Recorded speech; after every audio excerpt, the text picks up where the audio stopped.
Hi guys, Dr. Rob Barrington here with some more nutritional advice.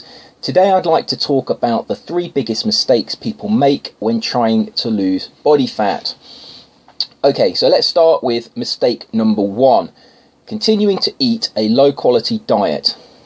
Most people think that weight gain is caused by eating too much food. Now, from this, people assume that the way to lose weight is to eat less. However, weight gain is not caused by eating too much food, it's actually caused by eating the wrong type of food. Now, the wrong type of food for most people means consumption of a Western diet. And a Western diet is made up almost entirely of poor quality processed foods. These foods contain metabolic poisons, and they are also deficient in vitamins, they're deficient in minerals, and they're deficient in fibre.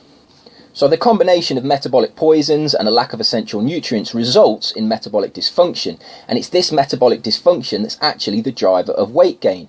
If you continue to eat a Western style diet while trying to lose weight, you'll be unsuccessful in the long term. And this is simply just a reflection of the fact that the underlying metabolic problem you developed from a poor quality diet will always be present, even if you try and cut calories and restrict your energy intake. So mistake number 1 is eating a poor quality diet. And this leads to mistake number 2, which is restricting your energy intake. Now, because weight gain is not caused by eating too much food, it stands to reason that restricting your energy intake is not going to cause fat loss. The metabolic dysfunction that you've developed from your Western diet actually makes the body react as if it were in a starvation state. If in this state you cut your calories, it's very bad news because it results in the same changes that would occur if a starving man were to eat less food. In other words, the body tries to preserve as much body fat as it can. Now, some would argue that restricting energy does cause weight loss, and I would agree with that. It does cause weight loss. However, much of the weight loss that occurs on an energy-restricted diet is actually in the form of skeletal muscle. Now, skeletal muscle is the primary determinant of your resting metabolic rate, and if you lose muscle, that's bad because the resting metabolic rate dictates how much food you can eat without getting fat.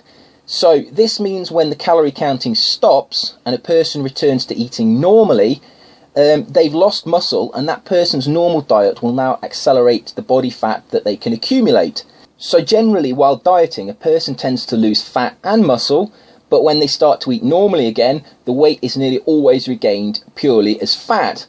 Now, this cycle repeats itself with periods of dieting, and what you tend to find is that over a period of time, the body composition of that person deteriorates and they gradually get fatter. It's also worth pointing out here that in many cases, the metabolic damage you get from a period of dieting, in other words, the reduction in the resting metabolic rate, it is actually permanent in a lot of cases, or semi-permanent. It can last for a number of years, and studies have measured the damage to the resting metabolic rate of people who have been on low-calorie diets, and the damage can still be there several years after they've ceased dieting. So mistake number 2, if you're trying to lose body fat, is restricting your energy intake and cutting your calories. And this leads us to mistake number 3, which is performing aerobic style exercise. Now, many people will tell you that endless aerobic exercise is good because it burns fat and it's a requirement of fat loss. However, this is not true. In fact, performing aerobic style exercise is a really poor strategy for fat loss, for the simple fact that aerobic exercise is catabolic. And therefore the loss of skeletal muscle experienced by those who restrict energy intake is exacerbated if they also perform aerobic style exercise. Now, on top of this point, aerobic exercise is actually a highly inefficient way of burning fat. It's known, for example, that people burn more fat when they're asleep than they do when they do long periods of aerobic training, which means that aerobic training is very inefficient.